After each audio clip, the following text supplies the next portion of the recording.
But why was Catherine wearing the Wilmington jewel, a family heirloom worth millions? Hi. And why does Jennifer Wilmington claim to be scared of her lover, Trevor Dobie? I want to go against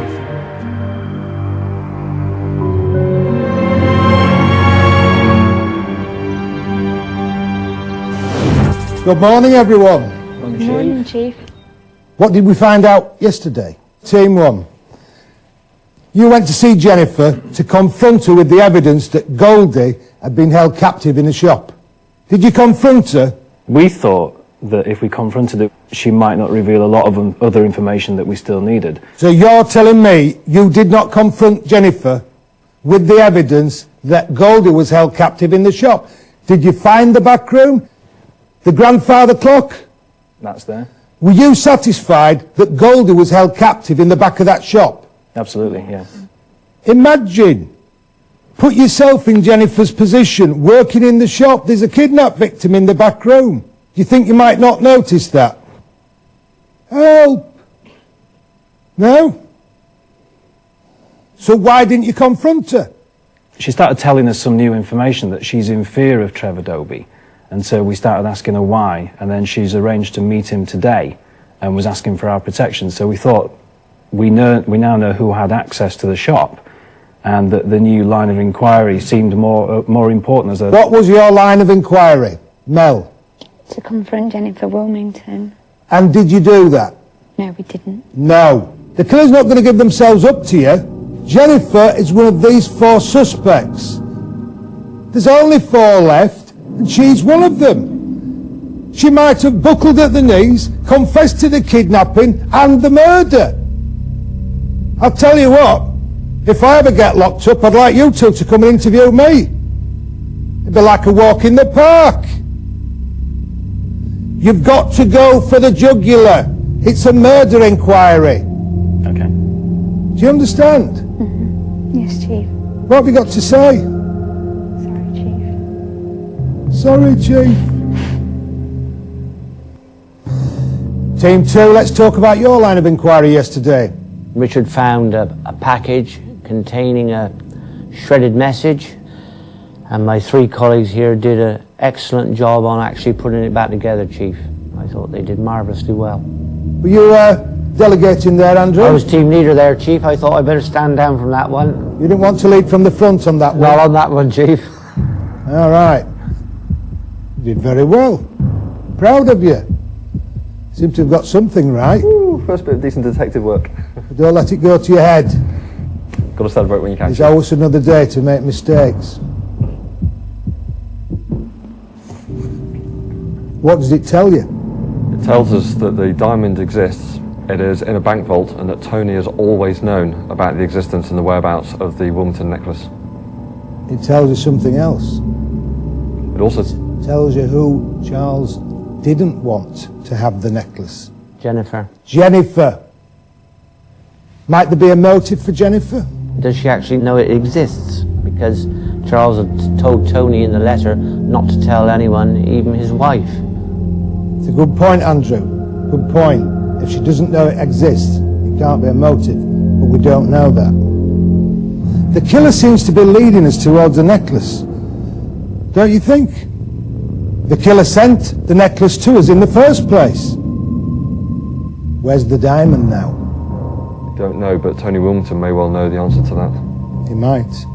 And we're going to have to follow that up. So Team 1, your line of inquiry today, want you to keep an eye on Jennifer.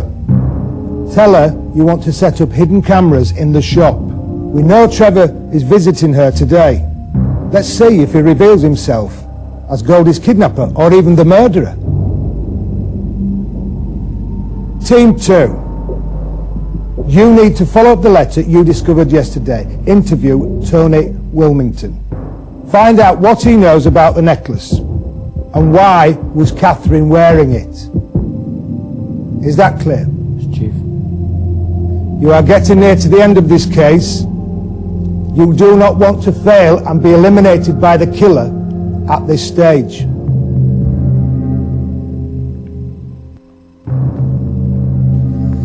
I thought the Chief was a bit more mellow this morning.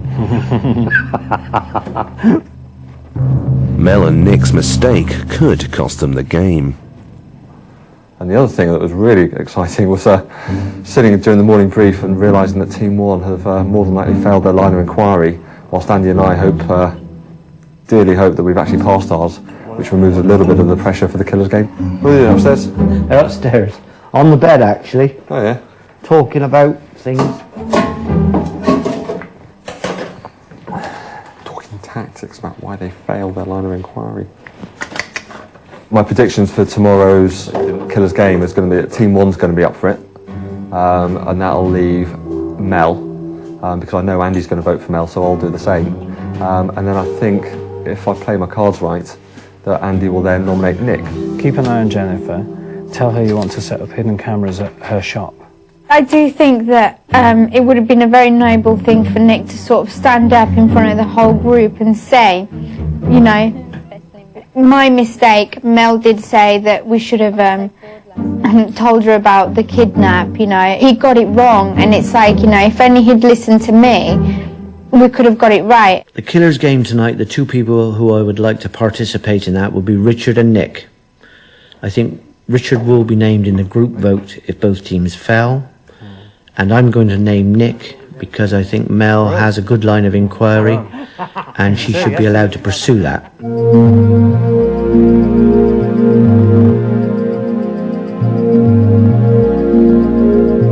Mel and Nick are on their way to watch over Jennifer Wilmington. She is due to meet Trevor Dobie at noon. They must quickly rig the shop with hidden cameras. We're going to set up 3 cameras to observe what's going on when Trevor arrives. How long do we have?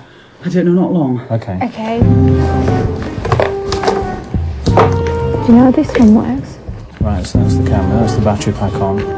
Yeah, and then... Second thing. You alright? Yeah, it won't take us long. Getting worried over here. Okay.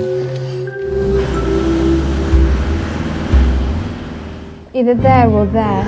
Going from that corner or that corner, or on top of this counter here. Oh, mind that plate. Yeah. Well, that one's going there. Well, he's going to see that, isn't he?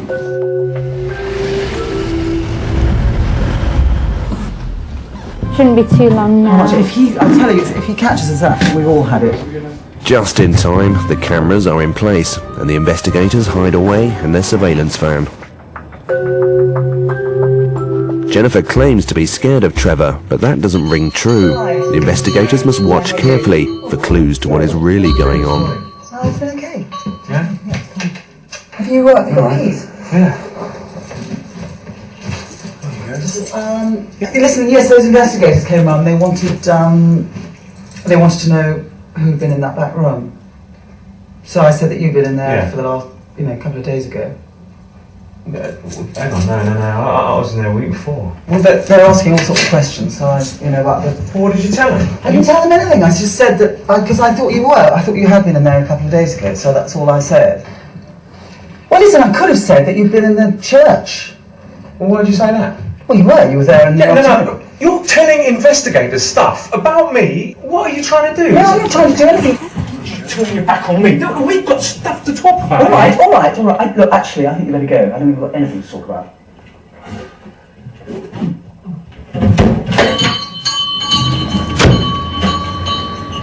See? The man's a lunatic.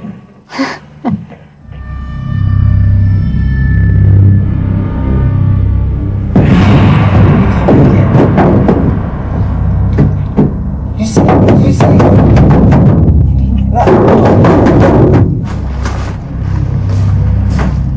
Jack got numbered outside. Do you think he's gone? It's the killer and another 2 Polaroids with the locations for the next Killers game.